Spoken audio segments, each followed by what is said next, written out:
नमस्कार, 4 बज चुके हैं, इसलिए श्वेता और अनंत एक बार फिर से आपके सामने हाजिर है दिन भर की बड़ी खबरों के साथ। यानी कि इस बुलेटिन में हर वो बड़ी खबर, हर वो बड़ी हलचल हम आपको दिखाएंगे, उस पर हमारी नजर पड़ी हुई है।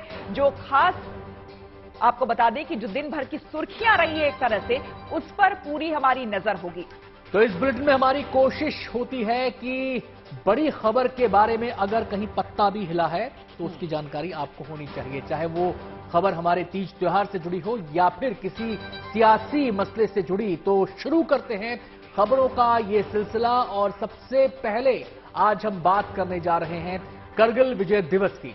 करगिल युद्ध में मिली जीत के मौके पर पूरे देश में शहीदों को श्रद्धांजलि दी गई। जम्मू कश्मीर समेत देश के कोने कोने में लोगों ने अपने अपने तरीके से शहीदों को याद किया।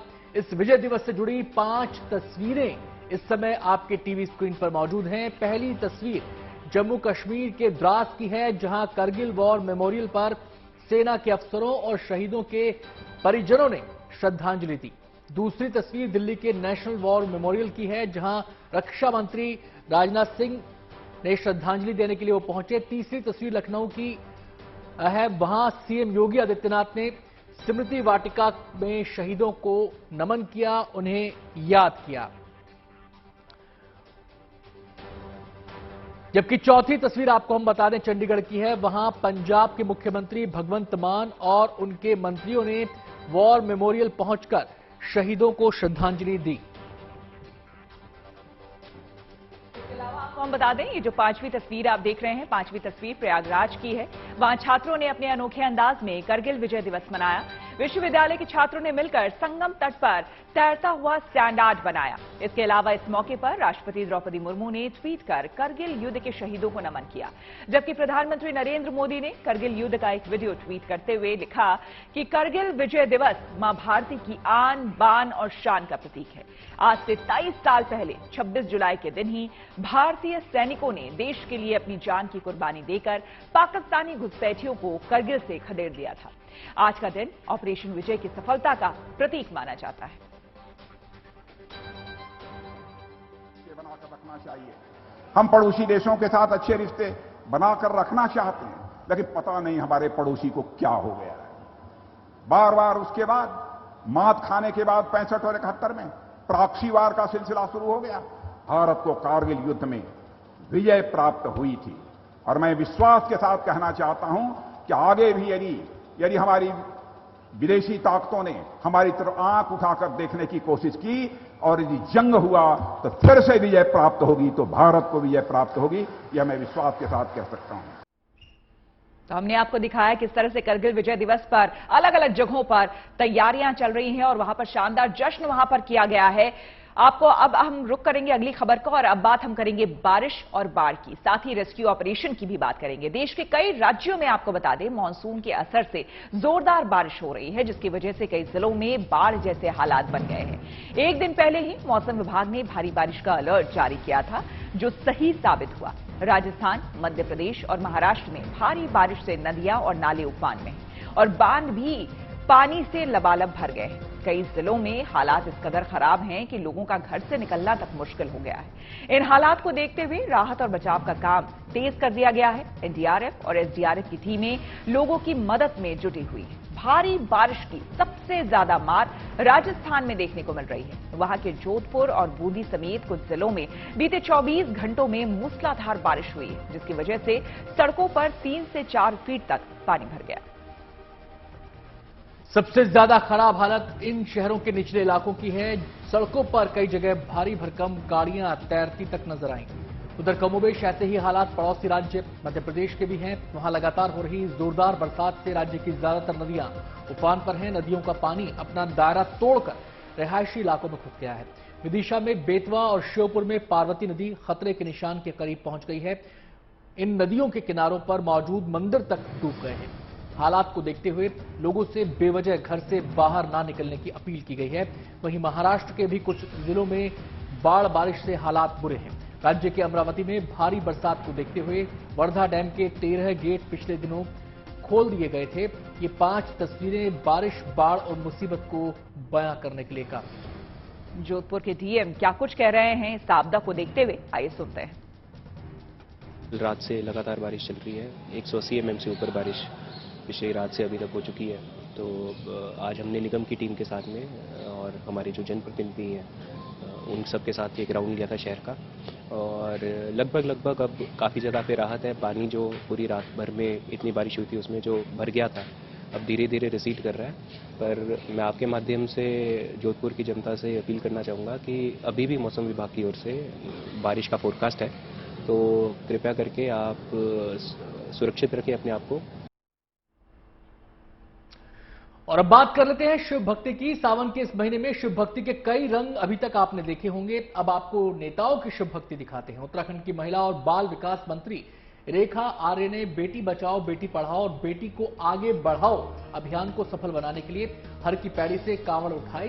वो ब्रह्मकुंड से कांवड़ लेकर ऋषिकेश के वीरभद्र महादेव मंदिर तक पहुंची और वहां राज्य के मुख्यमंत्री पुष्कर सिंह धामी के साथ मिलकर भगवान भोलेनाथ पर जलाभिषेक करेंगी। मंत्री रेखा आर्य के साथ बड़ी संख्या में महिलाएं बेटी बचाओ बेटी पढ़ाओ अभियान से जुड़े झंडे और तख्तियां लेकर हरिद्वार से ऋषिकेश के लिए रवाना हुई।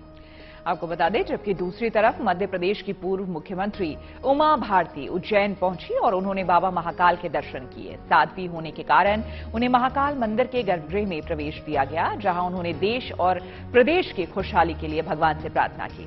उधर दिल्ली के मुख्यमंत्री अरविंद केजरीवाल गुजरात के सोमनाथ मंदिर पहुंचे और वहां उन्होंने विधि विधान के साथ पूजा अर्चना की। सोमनाथ मंदिर पर चढ़ने वाली ध्वजा को सीएम केजरीवाल ने अपने सिर पर उठाया। तो भोलेनाथ की भक्ति में किस तरह से न सिर्फ आम लोग बल्कि देखिए राजनेता भी यहां पर लगे हुए हैं, ये तस्वीरें आपको बयां कर रही है। आप देखिए एक तरह से कावड़, हालांकि ये जो तस्वीर है कावड़ उठाने की अनंत, इस तरह से पहली बार देख रहे हैं हम किसी मंत्री को, वो भी महिला मंत्री को।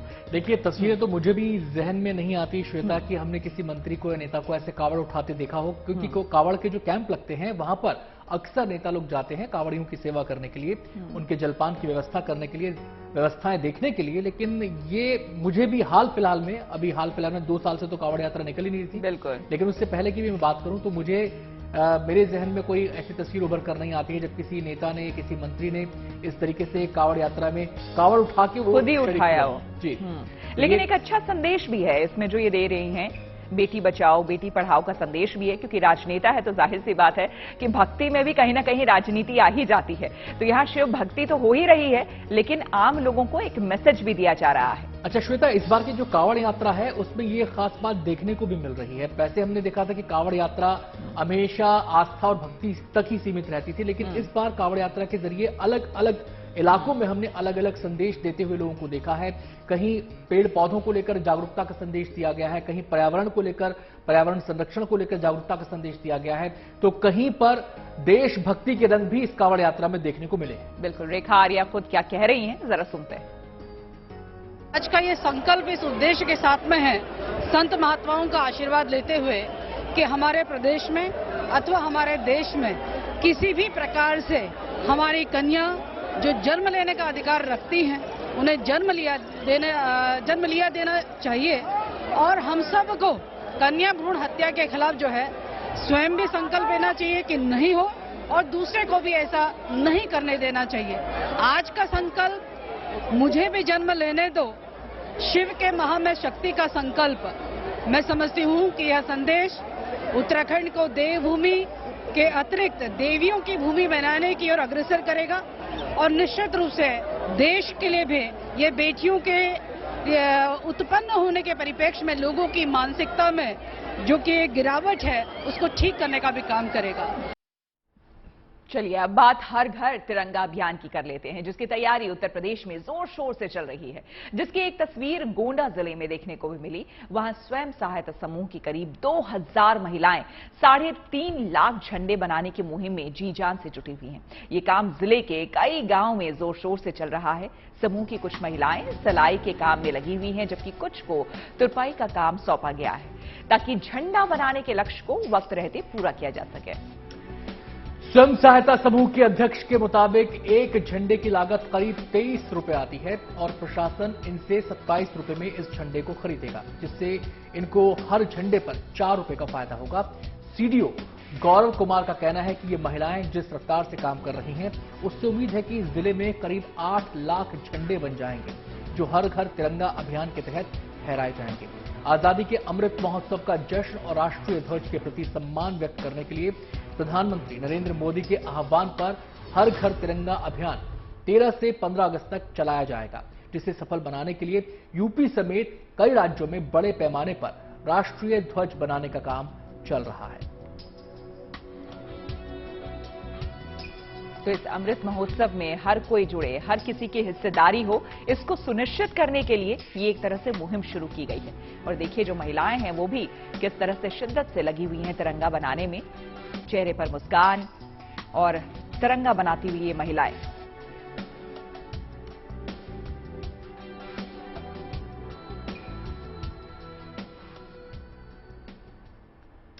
और अब बात कर लेते हैं लोकल ट्रेन की। लोकल ट्रेन में अगर आप सफर करते हैं तो आपके लिए गुड न्यूज है, क्योंकि अब आपका कुछ घंटों का सफर और सुविधाजनक होने वाला है। दरअसल ईस्टर्न रेलवे ने लोकल ट्रेनों में एलईडी स्क्रीन लगाने का फैसला किया है। प्रयोग के तौर पर पश्चिम बंगाल के हावड़ा रेलवे स्टेशन से इसका शुभारंभ भी हो गया है। एलईडी टीवी स्क्रीन से लैस ईएमयू लोकल की पहली यात्रा को आज सुबह 11:15 पर हावड़ा स्टेशन से रवाना किया गया। रेलवे के मुताबिक 50 रैक में यह सुविधा होगी। एक प्राइवेट कंपनी से इस संबंध में रेलवे ने करार किया है, जिसके तहत आपको बता दें कि कंपनी को 50 रैक में टीवी लगाने का काम दिया गया है और इसके लिए कंपनी रेलवे को हर साल 50 लाख रुपए रेवेन्यू देगी। फिलहाल ये कॉन्ट्रैक्ट 5 साल के लिए है। ट्रेन में लगे एलईडी टीवी जितनी देर चलेंगे उसमें से 70% समय कंपनी को दिया गया है, जिसमें एंटरटेनमेंट, न्यूज और उसके विज्ञापन चलेंगे। बाकी 30% समय में रेलवे अपना कंटेंट चलाएगा। इसमें रेलवे से जुड़ी जानकारी से लेकर सोशल मैसेज तक होंगे। हालांकि रेलवे ने यह साफ कर दिया है कि ट्रेन में लगे स्क्रीन पर सिगरेट या फिर अल्कोहल का ऐड नहीं चलेगा। साथ ही ऐसा कोई कंटेंट भी नहीं चलेगा जो सरकार या रेलवे की नीतियों के खिलाफ हो या उनकी ओर से प्रतिबंधित हो। और अब आपको सुनवाते हैं इस पूरी कवायद को लेकर पूर्वी रेलवे के डीआरएम क्या कह रहे हैं। हर एक रेक में, हर एक कोच में 4-4 स्क्रीन लगेंगे और हम ऐसा ये 50 रेक में करने वाले हैं। तो इसमें एंटरटेनमेंट भी चलेगा, न्यूज भी चलेगा, इंफॉर्मेशन भी चलेगा, जिसमें 70% टाइम हमने कंपनी को दिया है और 30% रेलवे के वो चलाएंगे। तो रेलवे के बारे में उनको सूचना मिलेगी, रेलवे की वीडियो फिल्म्स मिलेंगी, कुछ सोशल मैसेजेस वगैरह भी इसमें चलेंगे। चलिए अब रुक करते हैं अगली खबर की ओर। त्योहारों का मौसम आते ही मिलावट का खेल भी शुरू हो जाता है, लिहाजा मिलावटखोरों के खिलाफ प्रशासन ने कार्रवाई भी शुरू कर दी है। हरियाणा के नारनौल में एक गोडाउन में छापेमारी के दौरान बड़ी तादाद में एक्सपायरी डेट वाले चिप्स, कोल्ड ड्रिंक्स जैसे पैकेट चीजों का जखीरा यहां पर बरामद हुआ है। आरोप है कि नारनौल की इस कंपनी में बिस्किट, कोल्ड ड्रिंक, टॉफी, बेसन के लड्डू, पानी, सोडा जैसी चीजों की डुप्लीकेसी हो रही थी। इसमें एक्सपायरी डेट के प्रोडक्ट की दोबारा पैकिंग की जाती थी और इसे बाजार में उतार दिया जाता था। सीएम फ्लाइंग स्क्वाड और नारनौल सीआईडी को गुप्त सूचना मिली थी कि नारनौल में अवैध तरीके से किसी अन्य कंपनी के लाइसेंस नंबर पर बड़े स्तर पर पैकिंग कर मार्केट में सामान को बेचा जा रहा है। टीम को सूचना मिली थी कि जो लाइसेंस नंबर खाद्य पदार्थों के पैकेट पर लिखे जा रहे हैं वो सब फर्जी हैं और 2 राजस्थान के लाइसेंस दिखाए गए हैं। उनको भी खाद्य आपूर्ति विभाग की टीम ने वेबसाइट पर डालकर देखा तो वो भी फर्जी निकले। खबर पुख्ता होते ही सीएम फ्लाइंग स्क्वाड ने पुलिस की मदद से देर रात यहां छापेमारी की। बिल्कुल, और इस छापेमारी को लेकर के डीएसपी क्या कुछ कह रहे हैं, आइए सुन लेते हैं। जब चेक किया तो पाया गया कि जो 4 प्रोडक्ट्स थे, जिसमें से जैसे कॉर्न पॉप्स और नमकीन वगैरह, उन 4 में से 2 के लाइसेंस उनके पास राजस्थान के एड्रेस के उन्होंने बताए, परंतु यहाँ के एड्रेस का कोई लाइसेंस नहीं मिला। 2 जो लाइसेंस नंबर लिखे हुए थे, और डॉक्टर साहब ने जब वेबसाइट पे चेक किया तो वो नहीं पाए गए, सही नहीं पाए गए। तो इस पे सैंपल्स भरे गए हैं। बाकी विभागों ने भी अपनी तरफ से जांच की है और पुलिस के एंगल से, क्योंकि लाइसेंस नंबर है ही नहीं जो वो लिखे हुए हैं उन्होंने पैकेट्स में, तो उसमें एफआईआर दर्ज करने की प्रक्रिया शुरू कर दी गई है। पुलिस द्वारा जांच करके और जो नियमानुसार कार्रवाई वो अमल में लाई जाएगी। और अब आपको 13 साल के विश्वनाथ कार्तिकेय से मिलवाते हैं, जिन्होंने इस छोटी उम्र में बेहद मुश्किल हालात में लद्दाख को 2 चोटियों पर फतेह हासिल की है। 9वीं क्लास में पढ़ने वाले विश्वनाथ ने लद्दाख की 6250 मीटर ऊंची कांग यात्से और 6240 मीटर ऊंची जोंगो पहाड़ी फतेह की है। ये आनंद, मुझे नहीं लगता है कि ये ऐसे ही कोई भी बच्चा कर सकता है, ये इतना आसान नहीं है। जरूर बहुत ही जुनूनी ये होंगे तभी ये कर पाए हैं। आपको बता दें कि इस इतिहास को रचने वाले वो सबसे युवा पर्वतारोही बन गए हैं। विश्वनाथ कार्तिकेय के लिए ये सफर चुनौतियों से भरा था, मगर उन्होंने अपने मजबूत इरादों से कामयाबी की नई कहानी कर दी है। बेटे की इस कामयाबी पर घरवाले बेहद खुश हैं और फूले नहीं समा रहे हैं। कार्तिकेय की मां क्या कह रही है इस कामयाबी को लेकर, आइए सुनते हैं। By seeing him, I was happy. वो देख के ऐसा लगा कि मैं तो नॉट इवन बचपन से रोड क्रॉस करना बोलते भी बहुत डरती थी, वैसा अब लड़का उतना ऊपर गए तो अब बोल नहीं सकते वर्ड्स में। I felt so much happy. चलिए अब घर बैठे आपको बता दें शॉपिंग करने की बात। जी, आपने सोफे पर बैठे बैठे हम अपनी उंगलियां हिलाते हैं, फोन के जरिए ऑर्डर करते हैं और रिलैक्स हो जाते हैं और तय समय पर सामान आपके घर डिलीवर भी हो जाता है। आजकल हमारे शॉपिंग का पूरा तरीका ही बदल गया है। बाहर जाने की टेंशन ही खत्म हो गई है, घर बैठे सारे सामान पहुंच जाते हैं। पर क्या आपने कभी सोचा है कि आपकी इस सहूलियत के पीछे कितनी मेहनत लगती है? आपको लिए चलते हैं बेंगलुरु में अमेजॉन के सबसे बड़े वेयरहाउस में। ये अमेजॉन का फुलफिलमेंट सेंटर है, जहां से ग्राहकों के लिए सामान पैक किया जाता है, उसकी पैकिंग होती है और फिर उन्हें डोर स्टेप डिलीवरी के लिए भेजा जाता है। लगभग सभी ऑनलाइन कंपनियां ऐसे ही वेयरहाउस के जरिए आपके घर तक सामान पहुंचाती हैं। इनका तरीका एकदम सिस्टमैटिक होता है। अमेजॉन के डायरेक्टर क्या कुछ कह रहे हैं, जरा वो सुन लेते हैं। जो पूरा वो जादू जिसे कहते हैं वो शुरू यहां से होता है। जब आप अपने वेबसाइट पे जाके बाय दबाते हैं, उसके बाद हमारे कंप्यूटर सिस्टम्स में वो मैसेज आता है कि आपने वो ऑर्डर किया है, आप कहां हैं, कितना समय लगेगा उस पैकेज को यहां से आप तक पहुंचने में। उस हिसाब से डिसाइड किया जाता है कि कौन सा पैकेज पहले शिप होगा।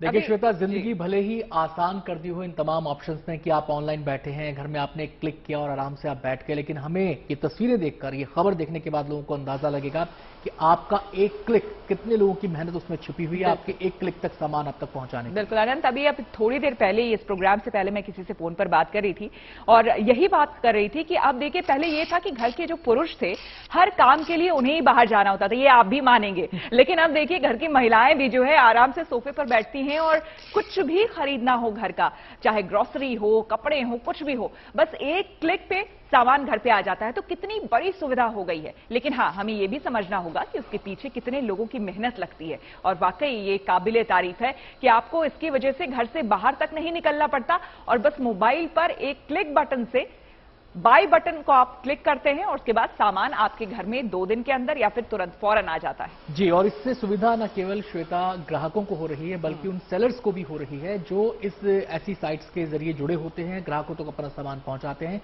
वो क्या सोचते हैं, जरा उनकी बात भी सुन लें। हम धीरे धीरे ग्रो कर रहे हैं एंड उस पूरे टाइम ड्यूरेशन में हम लोग अपना बिजनेस अमेजोन पे अबाउट 12-13x हम लोग ने कर लिया है। तो अमेजोन ने हमको एक अपॉर्चुनिटी दी कि बिकॉज हम एक छोटा ब्रांड है, लिमिटेड हमारे पास कैपिटल था, तो हम लोग ऑनलाइन उसको लिस्ट करके कैसे ज्यादा से ज्यादा लोगों से पहुंच सकते हैं। अमेजोन के पास एक रेडी कस्टमर है जो मेट्रो में Tier 1, Tier 2, Tier 3 टाउन्स में रहता है,